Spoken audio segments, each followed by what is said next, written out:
Doakan Bapak aja. Kalau malam ini Bapak tahajud, cobalah buka atau membaca surat Yusuf ayat 12 ya. Assalamualaikum warahmatullahi wabarakatuh. Bismillah, alhamdulillah, wassalatu wassalamu ala rasulillah Sayyidina Muhammad ibn Abdullah wa ala alihi wa ashabihi wa mawala. La hawla wa la quwwata illa billah. Rabbi shrah li sadri wa yassir li amri wahlul 'uqdatam min lisani yafqahu qawli.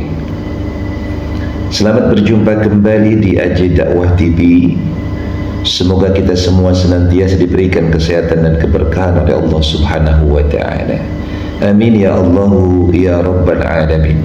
Ada berita yang sangat viral, yakni berkaitan dengan seorang investor yang bernama Budi Hikmat.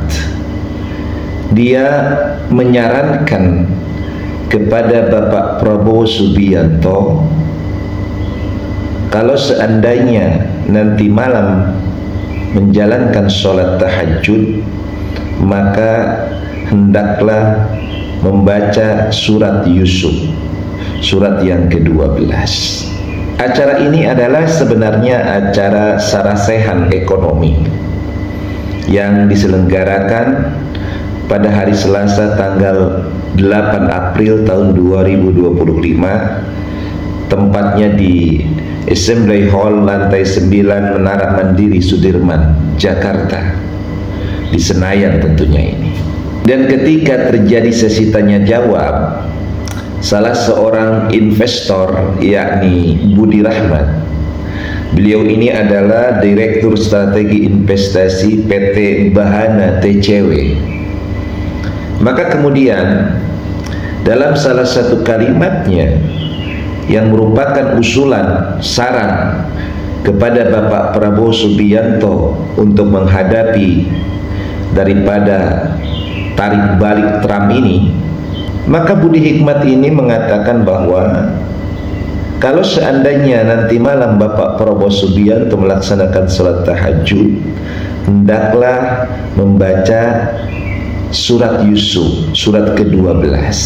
Kalau malam ini Bapak tahajud, cobalah buka atau membaca surat Yusuf ayat 12 ya. Sebagaimana kita ketahui bahwa Donald Trump ini sudah menerapkan tarik balik yang cukup tinggi kepada Indonesia. Indonesia, Malaysia, Cambodia, oh look at Cambodia, 97%. Khususnya Indonesia itu mencapai angka 32%. Karena Donald Trump ini secara resmi mengumumkan hal itu. Dan kalau kita lihat di papan pengumuman yang dipegang oleh Donald Trump itu, bahwa Indonesia itu menerapkan tarif untuk produk-produk Amerika itu di angka 64%. Dan kemudian Donald Trump memberikan tarik balik untuk Indonesia, artinya untuk barang-barang Indonesia yang masuk ke Amerika itu sebesar 32%. Ini sangat-sangat tinggi ya. Nah, penerapan tarik balik yang dilakukan oleh Donald Trump ini sungguh sangat mengguncang ekonomi Indonesia. Cukup goyang dengan adanya tarik balik yang diterapkan oleh Donald Trump ini. Karena biasanya tarif itu biasanya hanya di angka di bawah 10%. Sebagaimana kita ketahui bahwa memang Indonesia ini ada beberapa barang yang tarifnya bahkan di angka 150%, terutama untuk produk-produk minuman keras, vodka diantaranya. Jadi yang ditinggikan produk ini biayanya atau biaya untuk pajak masuk barang ke negara kita ini adalah produk-produk yang dianggap membahayakan bagi umat Islam khususnya. Maka di Indonesia ini ada beberapa produk yang bahkan bukan 64%, tetapi dia di angka 150%. Paling tinggi 150%, di bawahnya ada yang 100% dan lain sebagainya. Maka dia kemudian menyerang balik atau tarik balik ditetapkan oleh Donald Trump ini untuk Indonesia adalah 32%. Dan tentunya ini sangat-sangat berpengaruh terhadap perekonomian negeri ini, sangat mengguncang. Karena kita tahu bahwa barang-barang dari negeri ini banyak sekali yang diekspor ke Amerika. Jadi kalau tarifnya tinggi, tentu yang terjadi adalah kerugian-kerugian. Dan ini berimbas kepada tingginya dolar terhadap rupiah.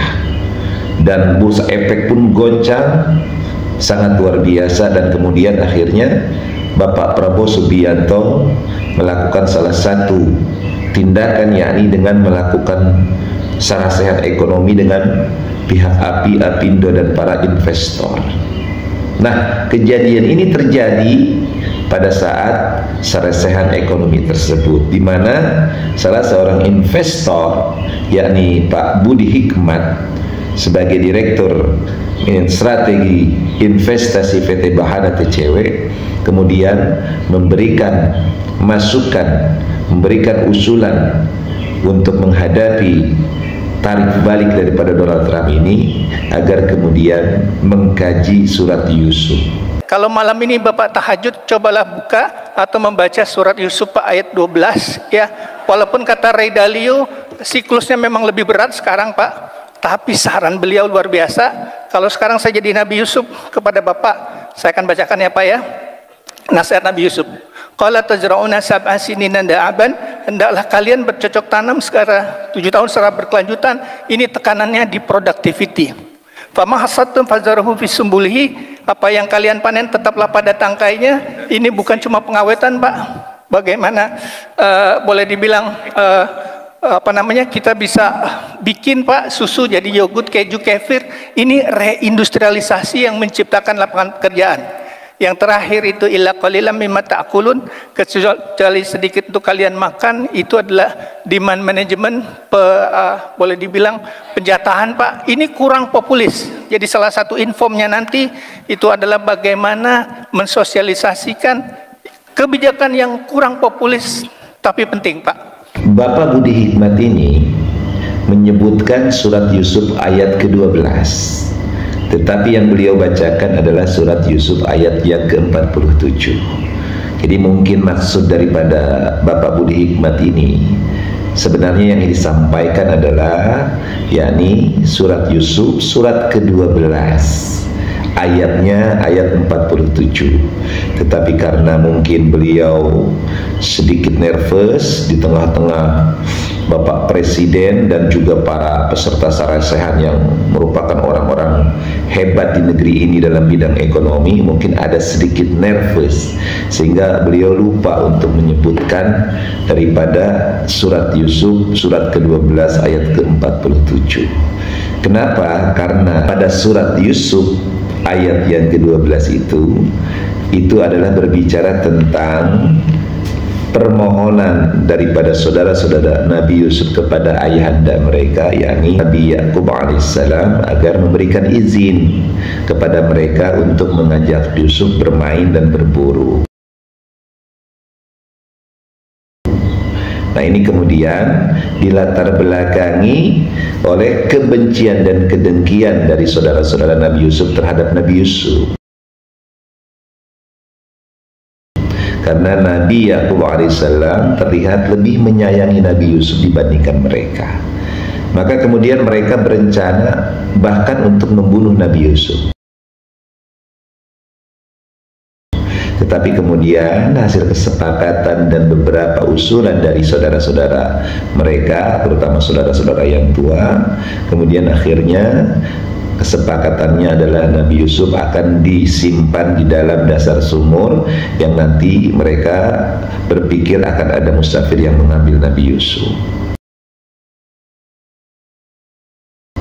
Nah, setelah mereka matang merencanakan makar dan kejahatan ini, lalu mereka mendatangi ayahanda mereka, yakni Nabi Yakub alaihissalam. Yang di ayat ke-11-nya kemudian mereka mengatakan, qalu ya abana ma laka la ta'manna ala yusufa wa inna lahu lanasihun. Mereka berkata, wahai ayah kami, mengapa engkau tidak mempercayai kami terhadap Yusuf? Padahal sesungguhnya kami semua menginginkan kebaikan baginya. Baru di ayat ke-12-nya, arsilhu ma'ana ghadan yarta' wa yal'ab wa inna lahu lahafidhun. Biarkanlah dia pergi bersama kami besok pagi agar dia bersenang-senang dan bermain, dan kami pasti menjaganya. Jadi apa yang dikatakan oleh saudara Nabi Yusuf, meminta izin kepada Nabi Yakub untuk mengajak kepada Nabi Yusuf itu bersenang-senang dan bermain. Nah, ini ayat yang ke-12. Nah, berbeda dengan ayat ke-47 sebagaimana dibacakan oleh Bapak Budi Hikmat ini. Maka pada ayat yang ke-47 di situ memang seperti yang dibacakan oleh Bapak Budi Hikmat. A'udzubillahi minasyaitonirrajim. Bismillahirrahmanirrahim. Qala tazra'una sab'a sinina da'aba fama hasadtum fadharuhu fi sumbulihi illa qalilan mimma ta'kulun. Di mana Allah Subhanahu wa taala di situ menjelaskan, qala, berkatalah siapa? Nabi Yusuf, yakni agar kamu bercocok tanam 7 tahun berturut-turut sebagaimana biasa. Kemudian apa yang kamu tuai hendaklah kamu biarkan di tangkainya kecuali sedikit untuk kamu makan. Jawaban Nabi Yusuf atau ucapan Nabi Yusuf ini adalah berkaitan dengan mimpinya raja daripada Mesir tersebut, penguasa daripada Mesir tersebut. Karena Nabi Yusuf pada saat itu adalah beliau di penjara, ya, dimasukkan ke penjara oleh Julaikha atau oleh istrinya raja tersebut dikarenakan tidak mau mengikuti keinginan-keinginan mereka. Maka kemudian mereka memenjarakan Nabi Yusuf. Nah, ketika masuk ke dalam penjara itu ada 2 orang bersama Nabi Yusuf. Nah, kemudian 2 orang itu pun sama-sama bermimpi dan kemudian meminta agar Nabi Yusuf untuk mentakwilkan, dan kemudian dijelaskan tentang takwil mimpi keduanya, yang pada intinya salah satunya akan kemudian disalib, dibunuh, ya, dihukum mati oleh Fir'aun atau oleh Raja Mesir, dan yang satu lagi akan dijadikan pelayan pribadi daripada raja itu. Nah, inilah kemudian terjadi bahwa salah satu di antara teman yang masuk penjara itu akhirnya dihukum mati oleh raja dan disalib serta bangkainya dimakani oleh burung, sesuai dengan apa yang ditakwilkan oleh Nabi Yusuf alaihissalam. Dan yang satu lagi kemudian diangkat sebagai pelayan pribadi raja. Tetapi kemudian ada pesan Nabi Yusuf kepada keduanya bahwa kalau seandainya nanti mereka bebas, hendaklah menceritakan tentang Nabi Yusuf kepada sang Malik tersebut atau seorang raja Mesir tersebut. Maka kemudian orang yang selamat ini memang agak lupa. Setelah sekian tahun berjalan, dia terbuai mungkin dengan kondisinya yang membaik sebagai seorang pelayan daripada raja tersebut sehingga melupakan Yusuf. Dan ini adalah perbuatan daripada setan tentunya. Nah, setelah itu baru ada peristiwa di mana raja itu bermimpi. Wa qala al-malik inni ara sab'a baqaratin simani ya'kuluhunna sab'un 'ijab wa sab'a sumbulatin khudrin wa ukhra yabisat ya ayyuhal malau abtuni fi ru'yaya in kuntum lirru'ya ta'burun. Maka raja ini kemudian menceritakan mimpinya kepada para penasehat-penasehatnya, yakni bahwa dia bermimpi di mana melihat 7 ekor sapi betina yang gemuk dimakan oleh 7 ekor sapi betina yang kurus, kemudian 7 tangkai gandum yang hijau dan 7 tangkai lainnya yang kering. Maka kemudian meminta kepada para penasehatnya agar menakwilkan tentang mimpinya tersebut. Tetapi kemudian para penasehat itu mereka tidak mampu menakwilkan mimpi itu dengan kalimat qalu adghasu ahlam. Bahkan mereka mengatakan bahwa itu hanyalah mimpi-mimpi yang kosong, dan mereka kemudian wa ma nahnu bi ta'wilil ahlam bi'alimin. Mereka mengakui bahwa tidak mampu menakwilkan terhadap mimpi tersebut. Maka kemudian diskusi antara raja tersebut dengan para penasehatnya didengar oleh pelayan pribadi tadi. Kemudian Wa qala alladhi naja minhuma waddakara ba'da ummatin ana unabbi'ukum bita'wilihi fa'arsilun.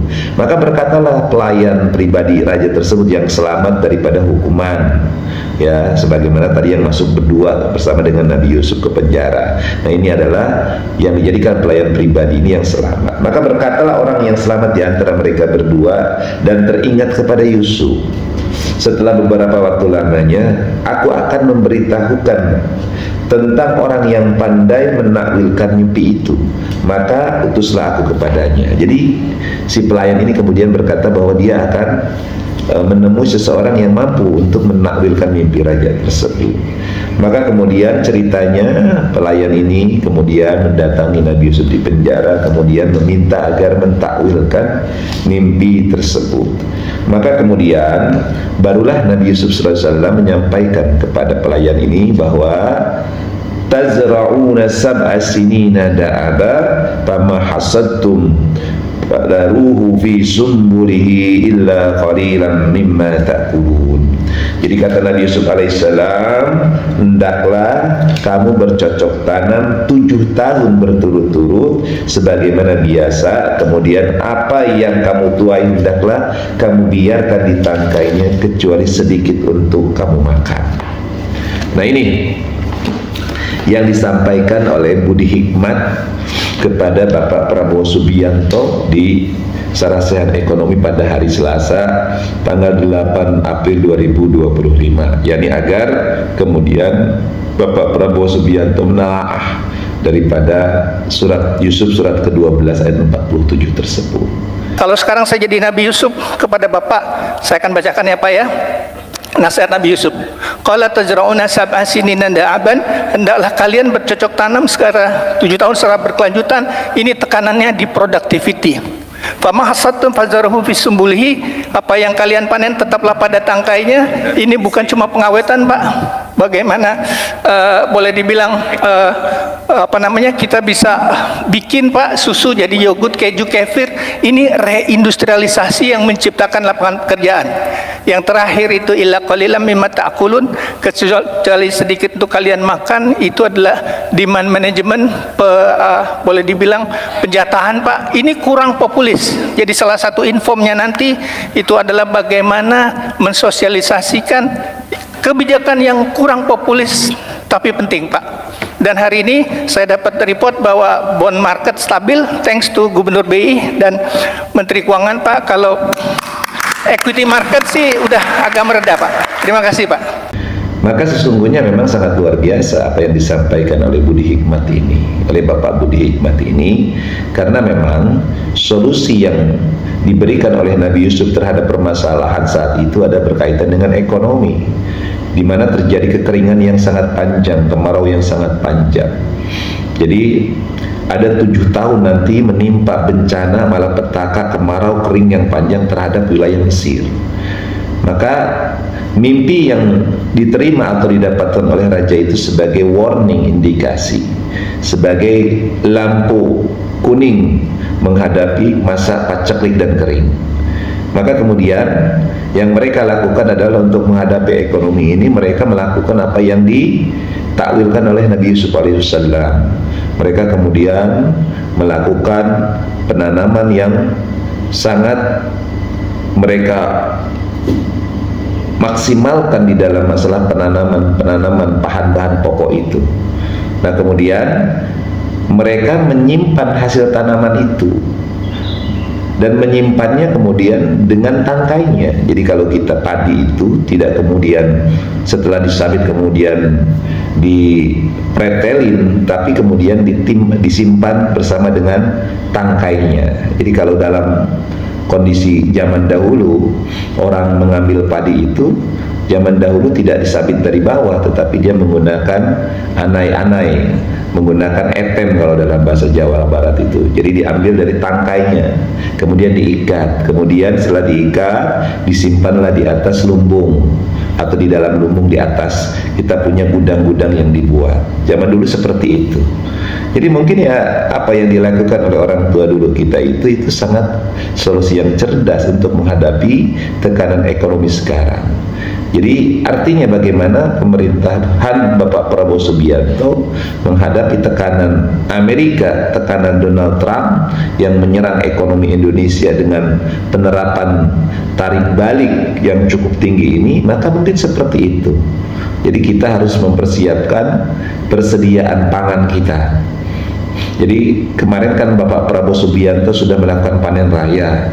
Nah, panen raya ini kemudian sebaiknya jangan sampai kemudian pengambilan padinya dibabat, disabit, kemudian dijadikan beras, karena beras ini itu ada temponya. Karena kalau semakin lama beras ini tentu akan mengalami perubahan. Beda dengan gabah atau padi. Kalau misalnya yang disimpan itu gabah, itu akan lebih lama bertahannya. Jadi mungkin strategi yang ke depan ini Pak Prabowo ini lebih memaksimalkan untuk membuat lumbung-lumbung padi dan juga bahan-bahan pangan pokok lainnya gitu. Jadi jangan kemudian setelah dipanen kemudian akan cepat busuk atau hilang.